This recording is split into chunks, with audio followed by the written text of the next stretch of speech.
I wouldn't do, right? I wouldn't say that pot's good for you. I smoke pot with teenagers and 420s every year for the last 20 years.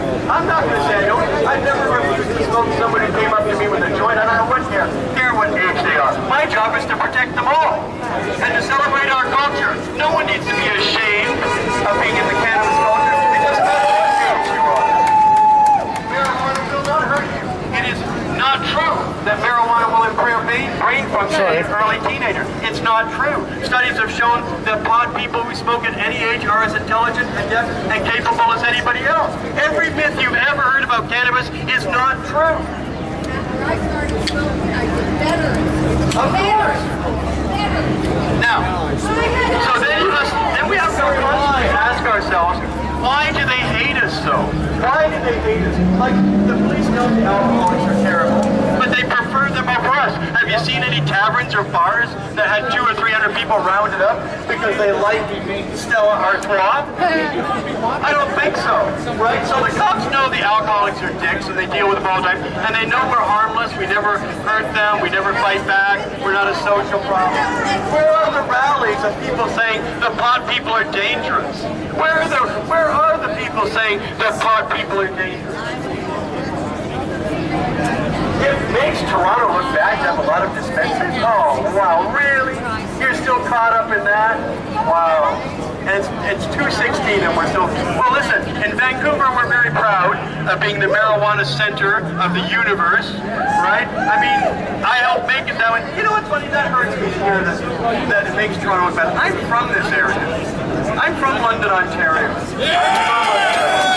I spent my first 34 years of my life cutting my teeth on the intransigence and conservatism in London, Ontario. That's why when I got to Vancouver, that was a cakewalk.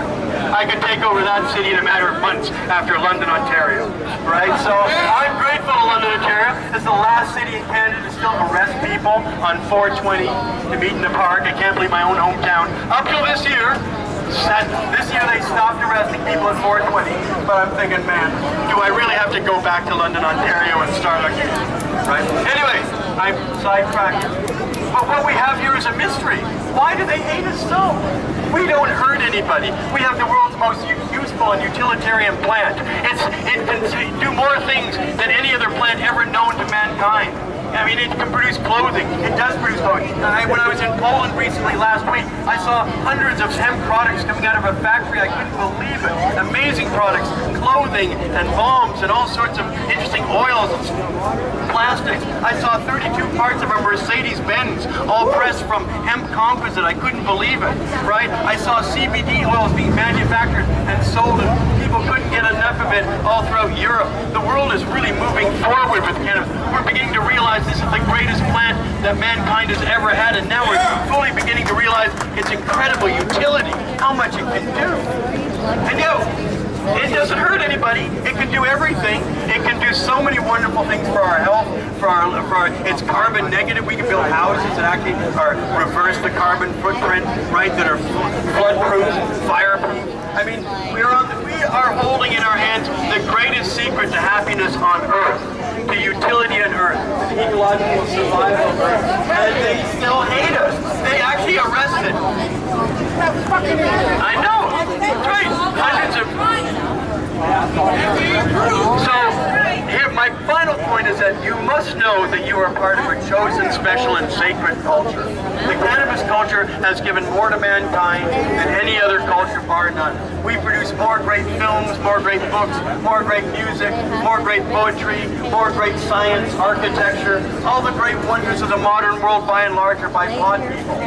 Everybody knows so many of the things you value in your life, especially your music, came because of pot people. Imagine your life if Bob Marley didn't have the inspiration of marijuana, or John Lennon, or Paul McCartney, or Mick Jagger, or Keith Richards, or Robert Plant, or Jimmy Page, all potheads, right? And it goes on. No, Shakespeare. Shakespeare was a pothead.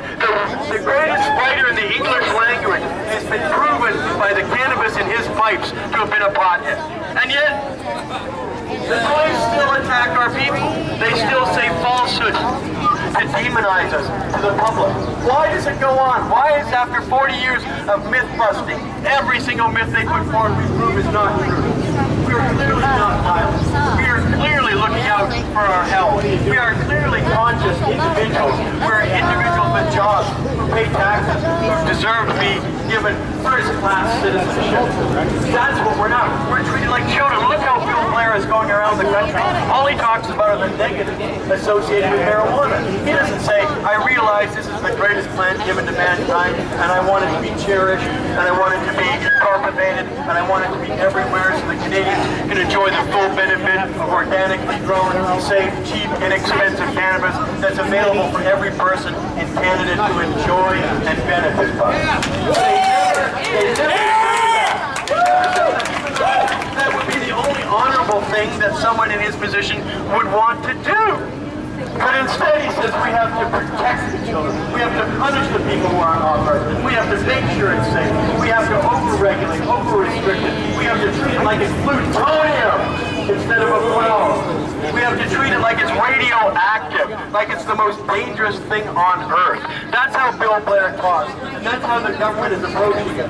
They are approaching us like we are children, like we are not entitled to They're treating us like we need their guidance. This is the same government that tells us they want to look after us, that's oppressed us, and to this day oppresses us. They are our enemy. They are punishing us. They are hurting us. And at the same time they are hurting us, they're saying, we're here to help you. We're here to look after your health. But we're going to hurt you and destroy you and annihilate you and insult you and intimidate you and send the cops out to beat your ass and arrest you and destroy your property and take your flowers, take your money. The whole purpose of the police act is not to convict us in court.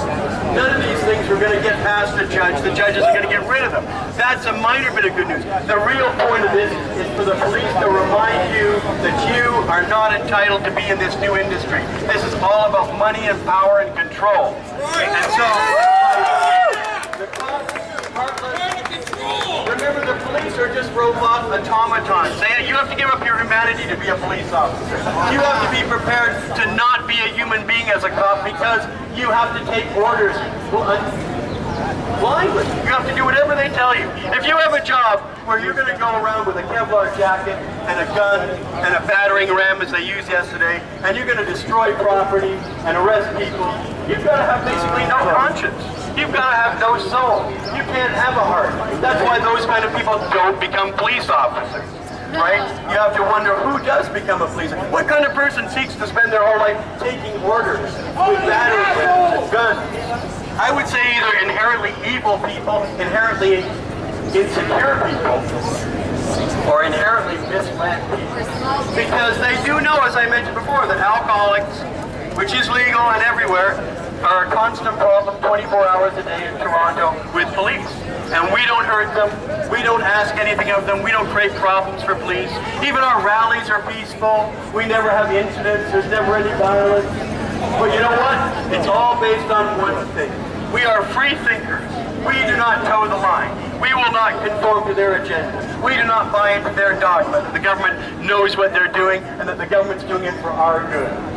We know they're not doing it for our good. We know they are competitors, but we are peaceful and honest people, so we can't use arms against them. We can't fight them with guns. We can't fight them with our fists, because they have more guns and fists, and besides, the only way we can increase our numbers. After all, every major religion and thought group, and we are one of those, every major culture has to constantly proselytize. We need more people in our culture. Therefore, we must show a good example to everyone out there who doesn't smoke pot that we are worthy people to be part of. Because you have to be on one side or the other. It is, in fact, are you with us or are you against us? Because if you're against us, you're supporting the establishment that is prosecuting us. So we must get people to join us and find sympathy with us, even if they don't smoke pot. Do you agree that we should have our asses kicked? Do you agree that we should be intimidated? Do you agree that we should be exploited by prohibition prices to buy our flour? No, of course not.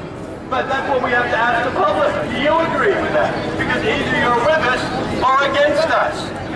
You are either the oppressor class that sides with the police and John Tory and Justin Trudeau and Bill Blair, or you are one of us. You are the working class, the middle class, the oppressed class, the cannabis culture. Anybody but the 1%, because it's the 1%, that elite, that's over there right now at the Metro Convention Center, talking about stocks and values of companies and how they're going to exploit us as a licensed producer. And they're gleefully cheering on all these arrests. They were there this morning cheerfully going on about how delightful it was that we are all being arrested, that our dispensaries are being shut down. So the, as they say, professional, do not mistake it. The whole police action is predicated on economics in this particular case. The police are being used to prop up all the stockbrokers and all the investors and all the big money that supports the corporate infrastructure, that supports the government. That's what this is all about. They want to harm us.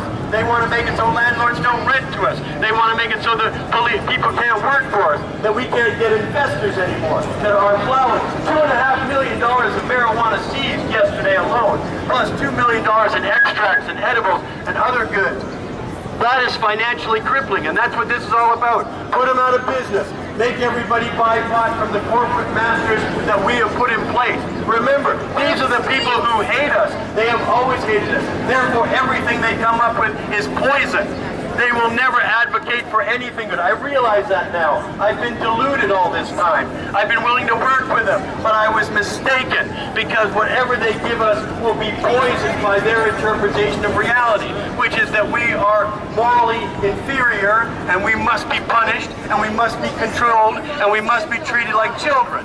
So anybody who thinks about us like that cannot produce anything wholesome or healthy for our benefit. It will all be to benefit their fear-mongering, their greed, their corporate connections, their political ideologies. All the things they believe in are what are going to be reflected in this legalization legislation.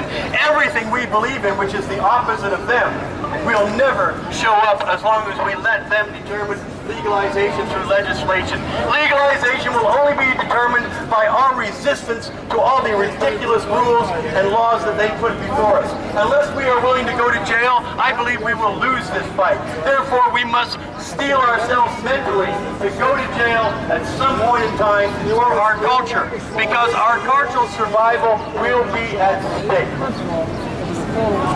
Thank you very much. I am...